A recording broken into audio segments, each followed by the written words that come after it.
Assalamualaikum warahmatullahi wabarakatuh. Hari ini kita bertemu lagi dengan Ibu Ani Suharti, wali kelas 6A.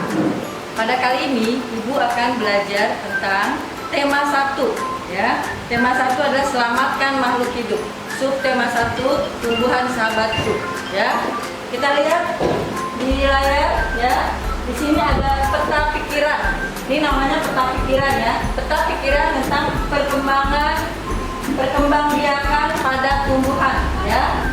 Perkembangbiakan pada tumbuhan dibagi menjadi 2. Satu generatif, yang kedua vegetatif. Apa itu generatif?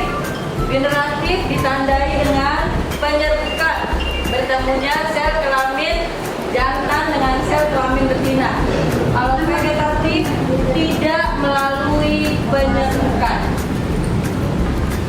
Dalam generatif yang melalui proses penyerbukan biasanya terjadi pada tumbuhan ya, yaitu pada tumbuhan biasanya ada benang sari dan ada puntik yang bertemu. Yang vegetatif yang tidak melalui penyerbukan dibagi menjadi 2, secara alami dan secara buatan. Secara alami apabila tidak memerlukan bantuan tangan manusia. Kalau buatan memerlukan tangan manusia. Pada yang alami ada beberapa contohnya seperti umbi batang, umbi lapis, tunas adventif, akar tinggal. Pada yang buatan contohnya stek, cangkok, menyambung, merunduk dan sebagainya.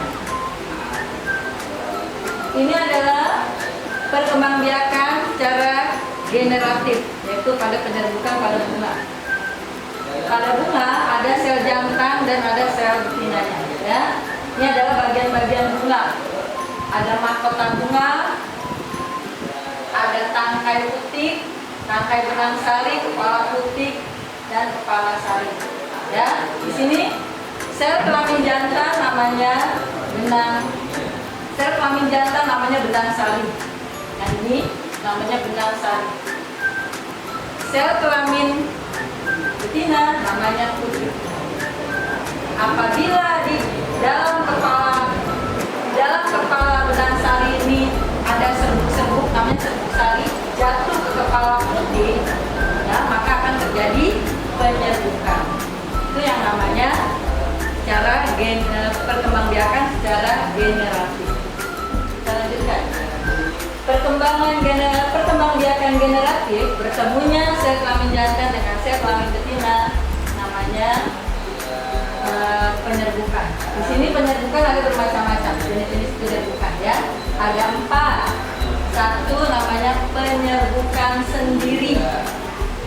Jadi kepala putik dan putiknya ada di dalam satu bunga. Satu bunga. Kepala putiknya bertemu kepala sarinya bertemu dengan kepala putik ada di satu bunga, namanya penyerbukan sendiri. Yang kedua, penyerbukan tetangga. Kepala sarinya dan putiknya berbeda bunga, tapi ada di satu pohon. Ya, putiknya dari sini, kepala sarinya dari bunga yang ini. Itu namanya penyerbukan tetangga. Yang ketiga, penyerbukan sila. Ya, lain bunga juga, lain pohon, tetapi masih satu jenis. Ya, sama seperti tadi, kepala putiknya dan benang sarinya di bunga yang berbeda. Satu lagi yang keempat namanya penyerbukan basta ya. Lain bunga, lain pohon dan lain jenisnya, tapi masih satu kelompok ya, namanya penyerbukan basta. Untuk selanjutnya ada perkembangbiakan secara vegetatif ya.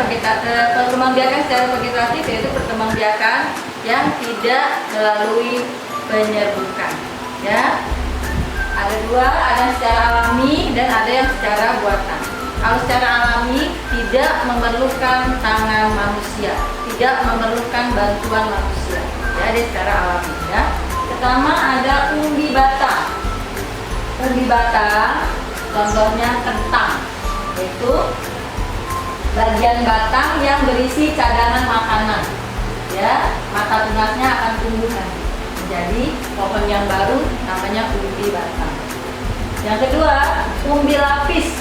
Umbi lapis ada pada bawang bombay atau bawang merah. Ya, nanti akan tumbuh tunasnya. Ya, dari sini ke bawah. Yang ketiga adalah umbi akar. Ya, ada pada tanaman wortel. Ya, jadi cadangan makanannya ada di akarnya, seperti contohnya adalah wortel. Selanjutnya adalah geragi. Geragi adalah batang yang merambat di atas atau di bawah tanah. Ya, disebut juga dengan snolon. Itu adalah juga tanpa bantuan manusia. Selanjutnya adalah akar tinggal. Contohnya jahe, lengkuas, kencur. Itu adalah namanya akar tinggal. Ada juga spora. Selanjutnya spora. Spora juga tidak memerlukan bantuan manusia. Dia secara alami. Terakhir adalah tunas. Tunas biasanya contohnya ada di pohon pisang. Ya, pohon pisang dengan menggunakan tunas. Ya, pohon bambu, pohon tebu itu menggunakan tunas. Ya. Sekarang lanjutkan dengan vegetatif buatan. Yang selanjutnya adalah tempel atau okulasi. Yang menempel adalah menggabungkan mata tunasnya. Diambil kambiumnya, ambil mata tunas yang lain, ditempelkan di mata tunas yang baru, lalu dililit sampai keluar tumbuhan yang baru. Ya. Yang berikutnya adalah sambung atau mengenten, menyambung batangnya, ya, menyambung batangnya dengan tumbuhan yang lain, ya, sampai dengan mendapatkan tumbuhan yang baru. Yang terakhir adalah merunduk dengan menimbun batang, ya, menimbun batangnya di dalam tanah sampai batang itu keluar akar-akar dan akan keluar tumbuhan yang baru. Contohnya pada tumbuhan abai, apel, tebu atau stroberi, melati juga bisa. Itu adalah penjelasan tentang perkembangbiakan secara generatif dan secara vegetatif. Mudah-mudahan anak-anak dapat mengerti apa yang sudah Ibu terangkan. Sampai ketemu lagi pada pertemuan yang akan datang. Wassalamualaikum warahmatullahi wabarakatuh. Tetap semangat.